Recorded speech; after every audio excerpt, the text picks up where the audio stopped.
आज आम गुणनीयक गणितक विषय पढ़ा ताको इंग्राजी रे गुणनीयक को फैक्टर एवं गणितक को मल्टीपल बोली कहुए। माने गुणनीयक कहले आम बुझुचे कौन गुणनीयक कहले आम जाने आम प्रथम देखा जे गोटे धरने गोटे संख्या में 9 नेबा आम ये जो 9 संख्या अच्छी यही 9 संख्या को आम क्यों क्यों संख्या को गणन कले आम गुणफल न पाइबा। आम देखा 3 गुणन 3 बा 3 इंटू 3 आम गुणन करवा तापरे 1 इंटू 9 कले आम न पाइबा किंतु यह अन्य कौन सी संख्या नहीं जोटा कि गुणन कले न बाहर। तेणु ये जो आम संख्या गणन कले 3 गुणन 3 1 गुणन 9 कले यही संख्या मान को 9 गुणनीयक कहुए। 9 गुणनीयक है 1 3 9। ठीक सेमती आ गए उदाहरण नेबा आम नेबा 16 बा 16 को आम देखा जे आम क्यों क्यों संख्या को गुणन कले 16 आम पाऊे। आम एक सहित 16 को गुणन कले 16 हम तापरे 2 सहित 8 को गुणन कले 16 हम तापरे 4 को 4 सहित गुणन कले 16 हम। एठी आम देखा जे 16 गुणनीयक हेले 16 गुणनीयक हेले 1 2 4 8 16।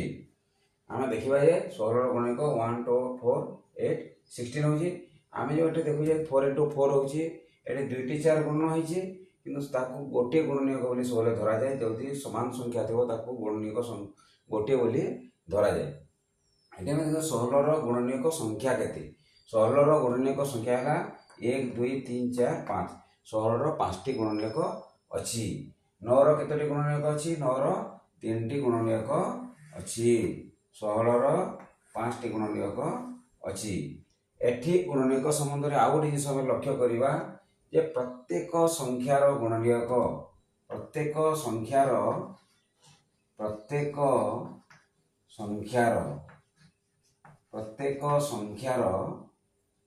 क्षुद्रतम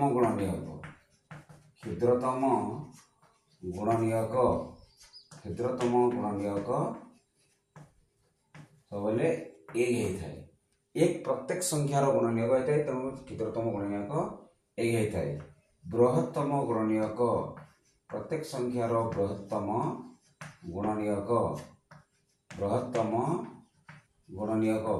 गुणनीयक कौन से ही संख्या निजे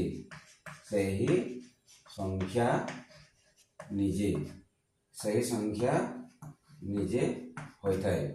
यदि आम देखा जे प्रत्येक संख्यार गुणनीयक क्षुद्रतम गुणनीयक 1 होची एवं बृहत्तम गुणनीयक से संख्या निजे होची। आम ये देखा 9 क्षुद्रतम गुणनीयक 1 बृहत्तम गुणनीयक 9 सेमती 16 क्षुद्रतम गुणनीयक 1 बृहत्तम गुणनीयक 16।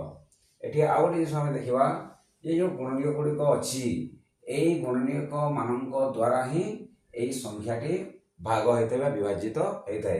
माने जो संख्या आम गुणनीयक आम बाहर करुचे से ही संख्या तार गुणनीयक मान द्वारा संपूर्ण रूपे भाग होता है। 1 3 9 द्वारा 9 संख्या संपूर्ण रूपे भाग हो। ठीक सेमती 1 2 4 8 16 यही संख्या मान द्वारा 16 संपूर्ण रूपे भाग बा विभाज्य हेब। यहाँ है आमर गुणनीयक। गुणनीयक कहले जो जो संख्या को आम गुणन करुचे गोटे संख्या पाइबापी से ही संख्या मान को ही यही संख्यार गुणनीयक बोलिकी कहवा इंग्राजी रे फैक्टर बोलिकी कहुई थाए। तापर आम देखा जे गुणितक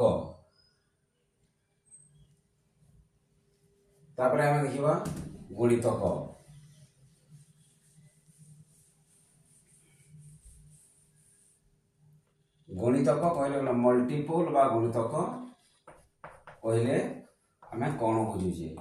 मल्टीपल बा गुणितक कहले आम कौन बुझे जो गोटे संख्या आम 4 नेबा गोटे संख्या आम 4 नौ 4 रे प्रथम कौन करी 1 गुणन करी 4 बाहर 4 रे 2 गुणन कले 8 बाहर चारि रे 3 गुणन कले 12 बाहरिबो, 4 रे 4 गुणन कले 16 बाहरिबो, 4 रे 5 गुणन कले 20 बाहरिबो। एमती आपको आम गुणन करके गले संख्या बाहरी बाहरी जीव।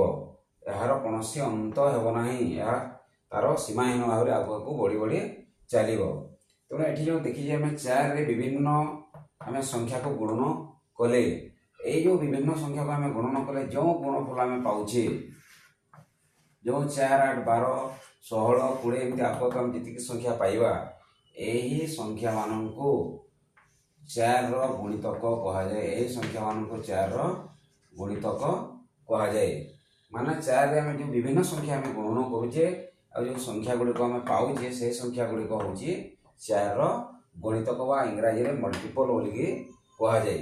किंतु आम ये देखा जे ये जो 4 आम गुणितक बाहर करुचे, 4 गुणितक 4 हो जो गुणितक गुड़िक बाहर से ही सब गुणितक गुड़िक 4 सब बृहत्तम हो से गुणितक गुड़िक 4 सब बृहत्तम हो। माने एठू आम जानले जे कौन संख्यार गुणितक से संख्या सहित सामान हेब किंबा से संख्या सब बड़ ही हेब। कहीं ये गुणितक गुड़िक से संख्या द्वारा संपूर्ण रूपे विभाज्य होता। किंतु जो गुणनिक आम पढ़ुते गुणनिक क्षेत्र में कौन हो गुणनिक मान द्वारा से संख्या संपूर्ण रूपे विभाज्य होती। किंतु एठी जदि आम 4 गुणितक मान से गुणितक माने 4 द्वारा संपूर्ण रूपे भाग हेबे।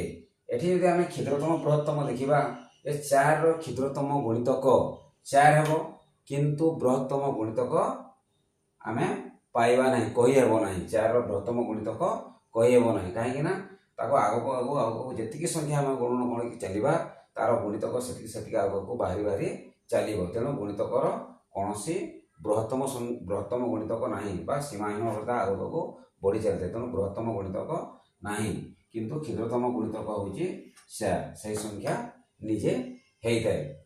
ये आम देखिले गुणनीयक जो गुणितक आम देखिले गुणनीयक गुणितक यही जो तथ्य आम पाइले यही तथ्य को लेकिन ही आगको लसागु एवं गोसागु आम बाहर कर तथ्य आमको लसागु गोसागु करा समय निहाती भाव में आवश्यक कर।